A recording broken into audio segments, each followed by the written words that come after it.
नमस्कार साथियों, परीक्षण परिवार में आप सभी का स्वागत है। चलिए साथियों, आज हम लोग फिर से शुरुआत करते हैं। जो देख रहे हैं यूपी टेट की क्लास जो हम लोग देख रहे हैं, आज हम लोग पढ़ेंगे क्या, अधिगम का सिद्धांत।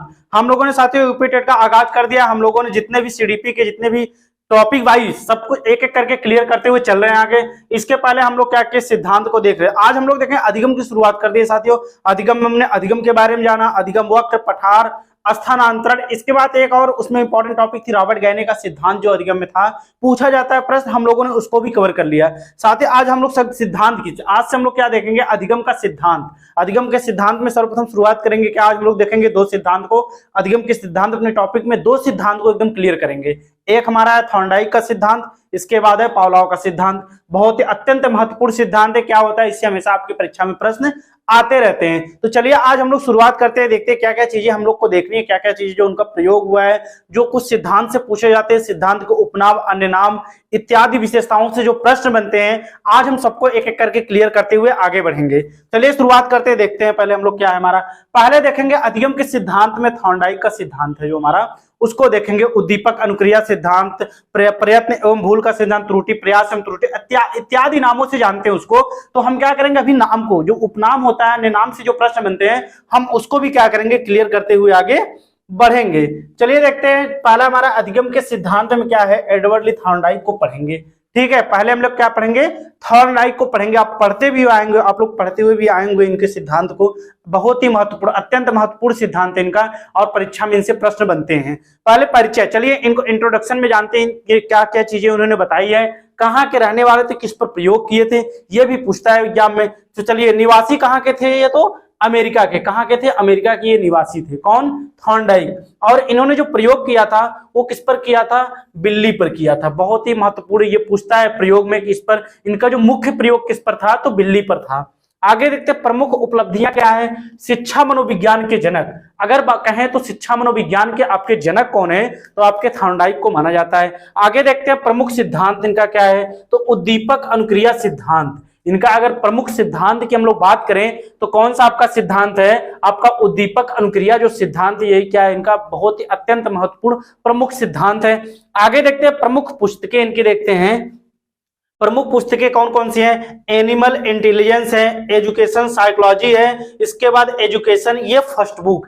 ये तीनों पुस्तकें जो इनकी है, जो बुक है, ये बहुत ही अत्यंत महत्वपूर्ण है और परीक्षा की दृष्टि से बहुत ही, मतलब परीक्षा की पूछी जाती है। इनकी पुस्तकें भी क्या होती है, थॉर्नडाइक की जो पुस्तकें दी हुई है, ये भी क्या होती है, आपकी परीक्षा में पूछी जाती है। तो ये चीजें हम लोगों ने इनके परिचय में देख लिया। आगे बढ़ते हम लोग देखेंगे क्या हमारा है, आगे देखेंगे थॉर्नडाइक के अधिगम सिद्धांत को निम्न नामों से जाना जाता है। मतलब वही कहने का तात्पर्य इनका यही साथियों, कि हम इनके उपनाम या अन्य नाम को देखते हैं, जिससे क्या होते हैं, आपकी परीक्षा में प्रश्न बनते हैं। तो पहला दिया है हमारा उद्दीपक अनुक्रिया सिद्धांत, दूसरा है संबद्धवाद का सिद्धांत, तीसरा हमारा है अधिगम का बंध सिद्धांत, इसके बाद हमारा क्या है, प्रयास एवं त्रुटि का सिद्धांत, और लास्ट हमारा पांचवा क्या है, यसार थ्योरी का सिद्धांत। इत्यादि नामों से क्या होता है, इनके सिद्धांत को जाना जाता है। उद्दीपन अनुक्रिया सिद्धांत, संबंधवाद का सिद्धांत, बंध का सिद्धांत, प्रयास एवं त्रुटि का सिद्धांत, जिसे हम प्रयत्न एवं भूल का सिद्धांत भी कहते हैं, यसार थ्योरी, मतलब यसार थ्योरी के नाम से जानते हैं। आगे चलिए देखते हैं क्या हमारा है, थॉर्नडाइक द्वारा अपने सिद्धांत का प्रयोग भूखी बिल्ली पर किया गया था। इन्होंने जो प्रयोग किया था वो किस पर किया था साथियों, तो भूखी बिल्ली पर इन्होंने प्रयोग किया था। और थॉर्नडाइक के इस सिद्धांत में उद्दीपक क्या होती है, उद्दीपक जो होती है साथियों, वो क्या होती है, मछली। मछली जो होती है वो उद्दीपक का कार्य करती है, और मछली का टुकड़ा जो होता है, वही मछली का जो टुकड़ा होता है वो किसका कार्य करता है, उद्दीपक का कार्य करता है, जिसको बिल्ली प्राप्त करने की बार बार क्या करती है, कोशिश करती है। इस चीज को इन्होंने अपने सिद्धांत में बताया है। चलिए आगे बढ़ते हैं, दिया हमारा क्या, उसको देखते हैं। चलिए हम शॉर्ट में समझते हैं इनके सिद्धांत को, क्या क्या चीजें उन्होंने बताई है, अपने प्रयोग में कैसे कैसे बताया है। तो उद्दीपक क्या होता है, मछली का टुकड़ा। जो मछली का टुकड़ा होता है इनके सिद्धांत में, वो क्या करता है, एक उद्दीपक का कार्य करता है। ठीक है, स्टिमुलस का कार्य वो करता है। इसके बाद प्रतिक्रिया क्या देता है, ये बिल्ली द्वारा तीवर को दबाना सीख जाना। बिल्ली द्वारा जो तीवर होता है उसको क्या होता है, उसको क्या होता है, दबाना सीख जाना, किसका, प्रतिक्रिया कार्य करता है। आगे दिया है एडवर्ड ली थॉर्नडाइक ने 1913 में अपनी पुस्तक, कौन सी पुस्तक इनकी आई थी, एजुकेशन साइकोलॉजी। बहुत ही महत्वपूर्ण पुस्तक आई थी, एजुकेशन साइकोलॉजी में दिया है। इनका यह सिद्धांत साहचर्यवाद के सिद्धांत पर आधारित है। किसके वाद पर आधारित है, तो साहचर्यवाद के सिद्धांत पर आधारित है। आगे देखते हैं इसके बाद दिया है थॉर्नडाइक के अनुसार। थॉर्नडाइक के अनुसार हम उसको देखते हैं, क्या दिया है, जब प्राणी के समक्ष नवीन परिस्थितियां, जिसे हम क्या है, समस्या उत्पन्न की जाती है, तो प्राणी उस परिस्थिति के साथ समायोजन करने के लिए अनुक्रिया करता है। प्रारंभ में उसकी अनुक्रियाएं क्या होती, गलत होती है, लेकिन कुछ समय बाद वह सही अनुक्रिया करना सीख जाता है। इन्होंने अपने सिद्धांत में यही चीज बताया है कि ये इन्होंने क्या कहा है कि जब प्राणी के समझ कोई नवीन परिस्थिति या समस्या उत्पन्न होती है तो प्राणी क्या करता है, उस परिस्थिति के साथ समायोजन करने के लिए एक प्रकार की अनुक्रिया करता है। और प्रारंभ में उसकी अनुक्रियाएं क्या होती है, गलत होती है, लेकिन बाद में क्या होती है, कुछ समय बाद प्रयास करता रहता है तो उसकी अनुक्रियाएं क्या होती हैं, सही हो जाती हैं, और प्राणी क्या होता है, सीख जाता है, मतलब सही चीज करना सीख जाता है। आगे बढ़ते हैं, देखते हैं हमारा क्या दिया है। आगे प्रायोगिक साधन जो इनका दिया उसको देखते हैं। प्रायोगिक साधन में क्या क्या होता है, थॉर्नडाइक के सिद्धांत के चरण, जो इन्होंने सिद्धांत के चरण बताए हैं, चलिए उसको देखते हैं। पहला क्या बताया, किसी नवीन समस्या का उत्पन्न होना। किसी नवीन समस्या का क्या होता है, उत्पन्न होना बताया इन्होंने। दूसरा क्या होता है, अचानक सफलता प्राप्त होना। इन्होंने प्रायोगिक साधन में क्या बताया, अचानक सफलता प्राप्त होना। आगे दिया है गलतियों में क्रमशः कमी आना।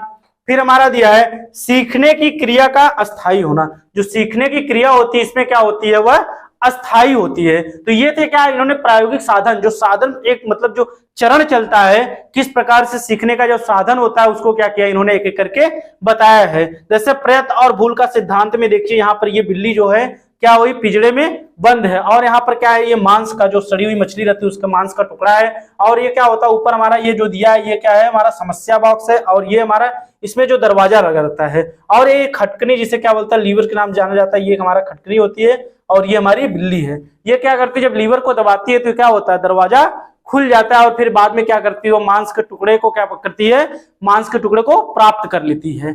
ठीक है, चलिए आगे बढ़ते हैं, हम लोग देखते हैं क्या क्या चीजें इनके सिद्धांत में दी हुई है, हम उसको देखते हैं। दिया है थॉर्नडाइक के सिद्धांत का शिक्षा में उपयोग। थॉर्नडाइक का जो सिद्धांत है, उनके सिद्धांत का शिक्षा में उपयोग क्या क्या क्या होता है, हम लोग उसको देखते हैं। ठीक है, तो देखेंगे क्या होता है कि मंद बुद्धि बालकों के लिए बहुत अत्यंत महत्वपूर्ण होता है। बच्चा क्या करता है, इनमें बार बार कोई भी क्रिया करके बार बार उसको करके सीखता है। आगे दिया है विज्ञान व गणित जैसे कठिन विषयों के लिए इनका सिद्धांत क्या हुआ है, अत्यंत महत्वपूर्ण माना जाता है। फिर हमारा दिया है छात्रों में धैर्य व परिश्रम के गुणों का विकास होता है।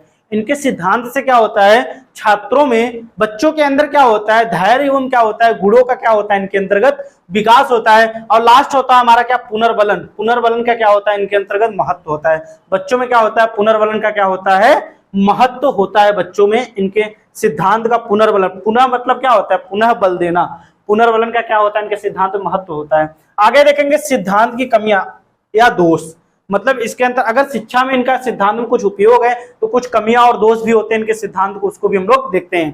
पहला दिया है अधिगम की धीमी प्रगति होती है। बच्चा क्या करता है, धीरे धीरे करके एक एक चीज करके सीखता है। बिल्ली क्या करती है, एक ही बार में नहीं वो भोजन को प्राप्त कर पाती है, अत्यंत बार वो क्या करती है, धीरे धीरे प्रयास करती है। ठीक है, आगे दिया हमारा रटने की प्रवृत्ति पर बल सर्वाधिक दिया गया है। मतलब इसमें क्या होता है, रटने की प्रवृत्ति पर सर्वाधिक बल दिया गया है। नेक्स्ट हमारा है पशुओं के प्रयोग मनुष्य पर लागू नहीं होते। जो पशु पर प्रयोग किए जाते हैं ऐसे प्रयोग मनुष्यों पर लागू नहीं होते हैं। आगे दिया शिक्षण को यंत्रवत मशीन के रूप में बना दिया है। इन्होंने क्या किया अपने सिद्धांत में, शिक्षण को यंत्रवत मतलब क्या होता है, याद करने के लिए मशीनीकरण कर दिया, मशीनी रूप बना दिया है। आगे बढ़ते हैं, आगे देखेंगे थॉर्नडाइक द्वारा दिए गए अधिगम के नियम। अब हम लोग क्या देखेंगे साथियों, जो इन्होंने कुल 8 नियम बताए थे, जिनमें मुख्य नियम और गौड़ नियम, 3 मुख्य नियम और 5 गौड़ नियम बताए हैं। अब हम क्या करेंगे, एक एक करके उस नियम को देखेंगे। तो इन्होंने अपने सिद्धांत में कुल 8 नियम दिए गए हैं। प्रमुख कितने नियम थे, प्रमुख अगर नियम पूछा जाएगा तो 3 प्रमुख नियम थे, और गौड़ अगर नियम पूछा जाएगा तो टोटल मतलब गौड़ नियम कितने थे, 5 थे साथियों, और टोटल अगर मिलाकर बात करें तो कितने थे, 8 थे। ठीक है, आगे देखेंगे प्रधान या प्रमुख नियम, इसमें 3 नियम दिए गए हैं। चलिए हम इसको एक एक करके क्या करेंगे, तीनों नियम को, प्रधान या मुख्य नियम जिसको कहते हैं, हम उसको क्या करेंगे, एक एक नियम को समझेंगे। जिसमें हमारा क्या है, पहला है क्या, प्रभाव का नियम। इसमें क्या दिया है, प्रभाव के नियम में क्या कहा है, यदि कोई कार्य करते समय संतोष मिले तो कार्य क्या होता है, अधिक प्रभावी होता है। यदि कोई कार्य बच्चा कर रहा है तो क्या होता है, उसको अत्यधिक मतलब संतुष्टि मिले, उस कार्य को करने में अत्यधिक संतुष्टि अगर मिलेगा तो कार्य क्या होगा, ऑटोमेटिक क्या होगा साथियों, प्रभावशाली होगा।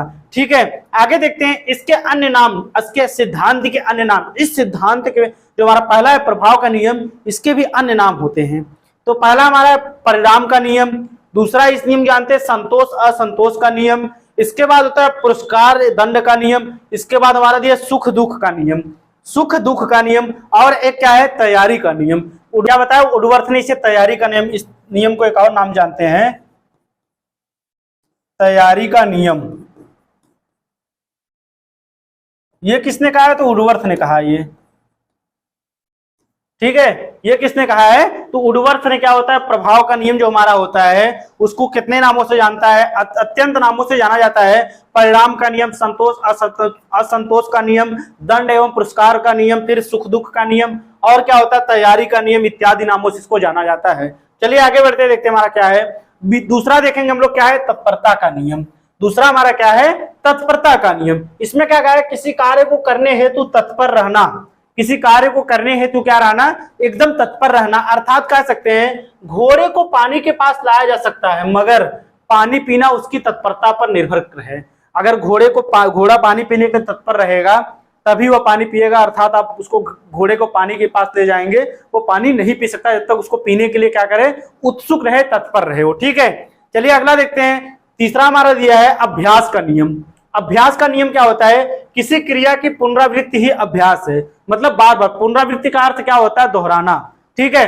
पुनः आवृत्ति मतलब बार बार क्या होता है किसी चीज को दोहराना, ठीक है। इसे दो भागों में बांटा है। पहला मतलब सप्रयोग का नियम, अनुप्रयोग मतलब प्रयोग और अनुप्रयोग का नियम इसको कहते हैं, तो सप्रयोग भी कह सकते हैं इसको, और अनुप्रयोग का नियम। दो नियमों जानते हैं इसमें। जैसे एक अभ्यास होता है मतलब देख एग्जांपल दिया है, करत करत अभ्यास ते जड़मत होय सुजान, रसरी आवत जाते सिल पर पड़त निशान। ये क्या होता है अभ्यास का नियम के बहुत ही अत्यंत महत्वपूर्ण उदाहरण दिया गया है, ठीक है। चलिए साथियों आगे बढ़ते हम लोग दिया हमारा क्या उसको देखते हैं। आगे देखेंगे हम गौड़ या लघु नियम, मतलब गौड़ या लघु नियम जो हमारा दिया है इन्होंने। पहले इन्होंने क्या किया था, पहले मुख्य नियम 3 दिए, इसके बाद 5 इन्होंने गौड़ या लघु नियम दिए, उसको देखते हैं। इसे कितने भागों में बांटा गया है? तो 5 भागों में इसे बांटा गया है। पहला हमारा क्या है बहुप्रतिक्रिया का नियम। बहुप्रतिक्रिया का नियम क्या कहता है किसी कार्य को करने के लिए अनेक प्रतिक्रियाएं करना। थॉर्नडाइक का प्रयत्न एवं भूल का सिद्धांत इस नियम पर आधारित है। मतलब क्या होता है बहुत अत्यधिक बार कोई भी कार्य करने के लिए प्रतिक्रिया करना, क्रिया प्रतिक्रिया करना। इसीलिए कहा गया थॉर्नडाइक का जो प्रयत्न एवं भूल का सिद्धांत है वह क्या होता है इसी नियम पर आधारित है। आगे देखते हैं दूसरा दिया हमारा मानसिक स्थिति या मनोवृत्ति का नियम। सीखने के लिए मानसिक रूप से तत्पर रहना, ठीक है। सीखने के लिए मानसिक रूप से अगर आप तत्पर रहेंगे तभी कोई भी चीज आसानी से क्या होगा उसको सीख पाएंगे। ये हमारा मनोवृत्ति या मानसिक का नियम कहता है। चलिए आगे बढ़ते हैं, तीसरा देखते हैं। तीसरा दिया है आंशिक क्रिया का नियम। तीसरा हमारा क्या है आंशिक क्रिया का नियम। सीखना अंश से पूर्ण के नियम पर आधारित है, अर्थात कार्य करने का विभाजन कार्य को सरल एवं सुविधाजनक क्या होता है बनाता है। यह नियम किस पर आधारित है? तो सीखना अंश से पूर्ण की तरफ आधारित है, अर्थात कार्य करने को विभाजन क्या करना सरल एवं क्या करता है किसी कार्य को सुविधाजनक बनाता है। आगे देखते चौथा हमारा दिया है आत्मीकरण का नियम। नवीन ज्ञान को पूर्व ज्ञान के साथ संबंध स्थापित करके सीखना। कोई भी चीज अगर हम सीख रहे हैं तो क्या होता है अपने नवीन ज्ञान को पूर्व ज्ञान के साथ जोड़कर अगर सीखेंगे तो सीखना क्या रहेगा हमारे लिए रोचक एवं क्या रहेगा उत्तरदायी होगा। इसके बाद 5वां देखते हैं साहचर्य परिवर्तन का नियम क्या कहता है। साहचर्य परिवर्तन का नियम क्या कहता है? यह कहता है पहले जो क्रिया सीखी गई है उसके समान परिस्थितियां यदि नवीन क्रियाओं में भी है तो सीखने वाला दोनों में समानता देखकर उसी प्रकार की क्या करेगा वह प्रतिक्रिया करेगा। साहचर्य का नियम क्या कहता है कि पहले जो क्रिया सीखी गई है उसके समान स्थिति परिस्थितियों में यदि नवीन क्रियाओं में भी कोई चीज सीखने वाला क्या होता है दोनों समानता देखकर उसी मतलब दोनों जो सीखी गई दोनों प्रकार की क्रियाएं होती है उसको देखकर क्या करता है वह सीखता है, अर्थात साथ साथ कोई भी क्रियाएं वह करता है। तो हम लोगों ने क्या देखा उनके मुख्य नियम और गौड़ नियम देख लिए। चलिए आगे हमारा अगला क्या दिया है, आगे दिया है कुछ अन्य सिद्धांत, इनके बारे में जानते हैं। इन्होंने कुछ अन्य सिद्धांत के बारे में भी क्या बात कही है उसको देखते हैं। इन्होंने क्या कहा है तो थॉर्नडाइक ने बुद्धि के 3 प्रकार बताए हैं। थॉर्नडाइक ने बुद्धि के 3 प्रकार बताए कौन कौन सी? पहला बताया उन्होंने मूर्त बुद्धि, इसके बाद अमूर्त बुद्धि और सामाजिक बुद्धि। थॉर्नडाइक ने चिंतन एवं कल्पना शक्ति के आधार पर व्यक्तित्व के भी कितने प्रकार बताए हैं? 3 प्रकार बताए हैं, ठीक है। 3 बुद्धि के प्रकार बताए इन्होंने, 3 व्यक्तित्व के प्रकार बताए। व्यक्तित्व में पहला सूक्ष्म विचारक, दूसरा स्थूल विचारक और तीसरा प्रत्यक्ष विचारक इन्होंने बताया है। इन्होंने बुद्धि के 3 प्रकार मूर्त, अमूर्त और सामाजिक और व्यक्तित्व के 3 प्रकार कौन कौन से सूक्ष्म, स्थूल और तीसरा हमारा प्रत्यक्ष। तो हम लोगों ने क्या किया साथियों, थॉर्नडाइक का जो सिद्धांत था उद्दीपन अनुक्रिया सिद्धांत, जितने भी इससे लगभग प्रश्न बनते हैं हम लोगों ने एक एक करके सबको कवर कर लिया। चलिए अब बढ़ते हैं, अगला सिद्धांत हम लोग देखेंगे।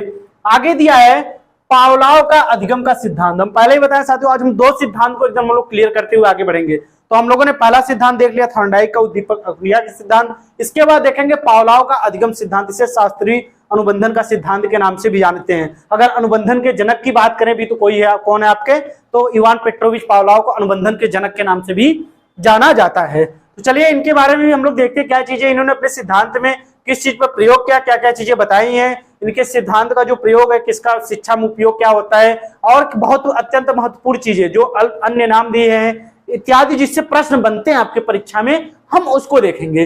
चलिए परिचय देखते हैं पहले, इनका परिचय में क्या चीजें दिए गए। तो निवासी कहाँ के थे, तो ये कहाँ के निवासी थे, रूस के आपके निवासी थे, ठीक है। और प्रयोग किस पर किया था इन्होंने, कुत्ता पर इन्होंने क्या किया था, कुत्ते पर प्रयोग किया था। आगे देखेंगे प्रमुख सिद्धांत।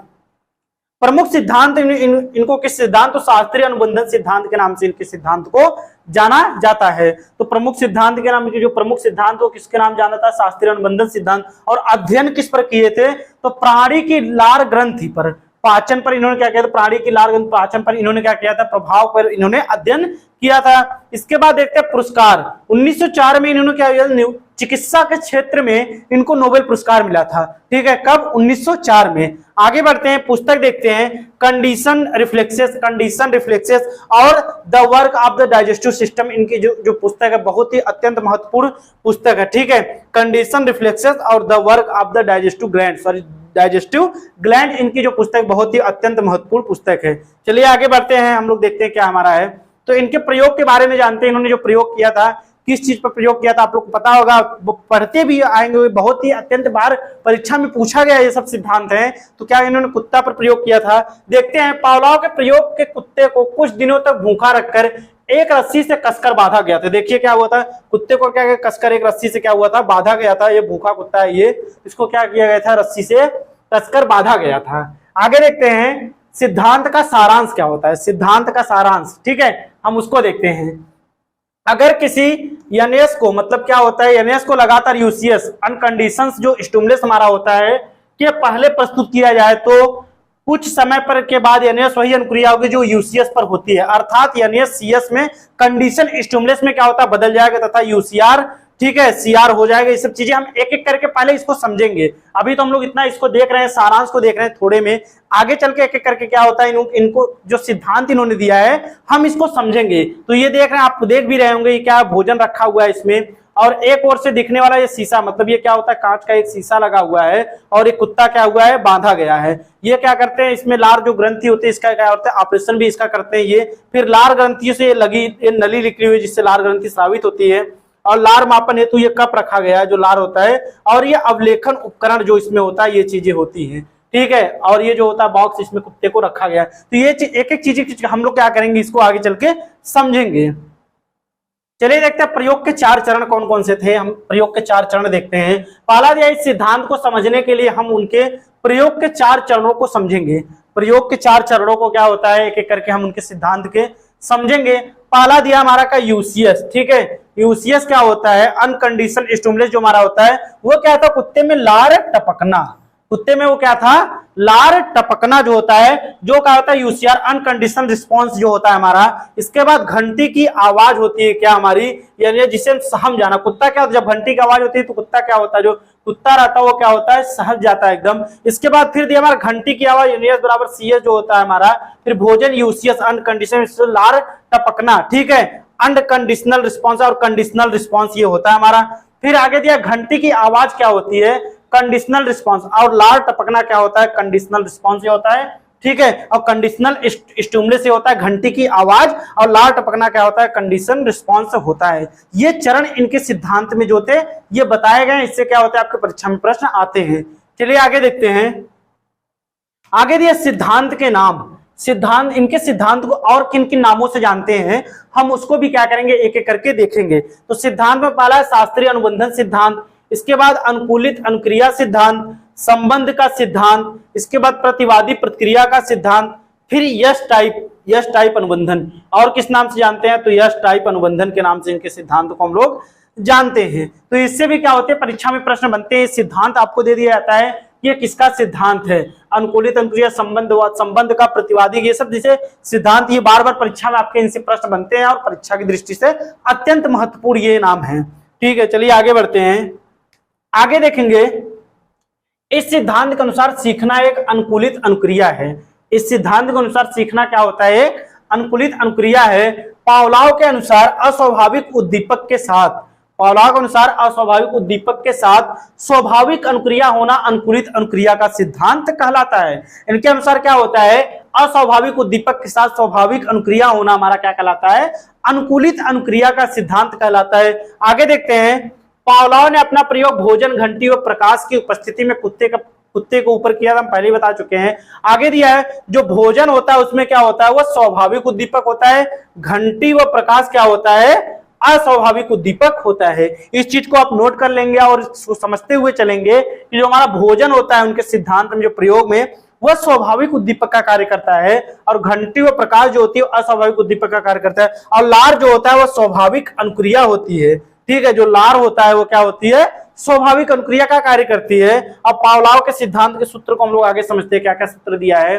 तो हम लोग एक एक करके इसको पहले ही देख चुके हैं। यूसीएस अनकंडीशनल स्टिमुलस या अनुबंधित उद्दीपक के नाम से जानते हैं, और यूसीआर जिसे अनकंडीशनल रिस्पॉन्स अनुबंधित अनुक्रिया के नाम से जानते हैं। इसके बाद सीएस कंडीशन स्टिमुलस अनुबंधित उद्दीपक, और सीआर कंडीशन रिस्पॉन्स अनुबंधित अनुक्रिया।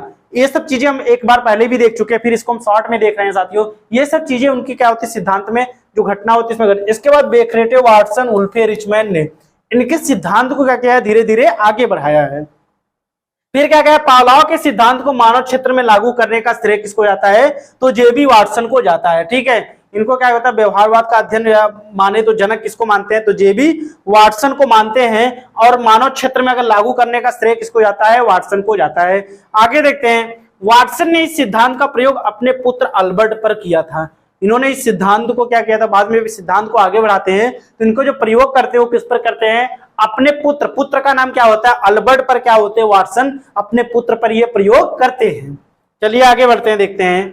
आगे दिया है, पावलोव के सिद्धांत का शिक्षा में महत्व देखेंगे। हम लोग क्या किए, एक एक चीज करके समझ लिया, अन्य नाम देख लिए, उपनाम जो भी चीजें थी, प्रयोग को देख लिए कैसे उन्होंने प्रयोग किया था। अब देखेंगे क्या सिद्धांत का शिक्षा में प्रयोग। ठीक है, बालकों में नवीन आदतों का निर्माण करना, नवीन आदतों का निर्माण करना, नई नई चीजों के बारे में, नैतिकता के बारे में बताना, यह सिद्धांत क्या होता है, बच्चों की दृष्टि से बहुत ही महत्वपूर्ण माना जाता है। सहायता से भय जैसी मूल प्रवृत्ति को दूर किया जा सकता है। इनके सिद्धांत बताया गया है कि सहायता से भय जैसी जो स्थिति होती है, मूल प्रवृत्ति होती है, उसको दूर किया जा सकता है। आगे दिया है, छात्रों में सकारात्मक दृष्टिकोण का विकास किया जाता है। इससे क्या होता है, छात्रों में सकारात्मक दृष्टिकोण का क्या होता है, विकास किया जाता है। यह सिद्धांत पशुओं के प्रशिक्षण में सहायक होता है। जो अनेक प्रकार की जो चीजें होती है, जैसे प्रदर्शनियां जो लगती हैं, उनमें क्या होता है, जो पशु दिखाए जाते हैं, पशु पक्षी, उनके प्रशिक्षण के लिए इनका सिद्धांत, ये जो है पावलोव का जो सिद्धांत है, अत्यंत महत्वपूर्ण है।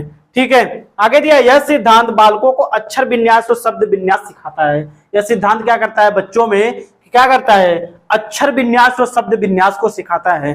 ठीक है, चलिए आगे बढ़ते, क्या दिया हमारा, आगे देखेंगे, पावलोव के सिद्धांत की कमियां या आलोचना क्या क्या थी, इसको भी देखते हैं। तो दिया है, बालकों में बुरी आदतों का निर्माण हो जाता है। फिर क्या होता है, सीखा हुआ ज्ञान अस्थायी होता है। जो कुछ भी सीखते हो क्या होता है, ज्ञान अस्थायी होता है।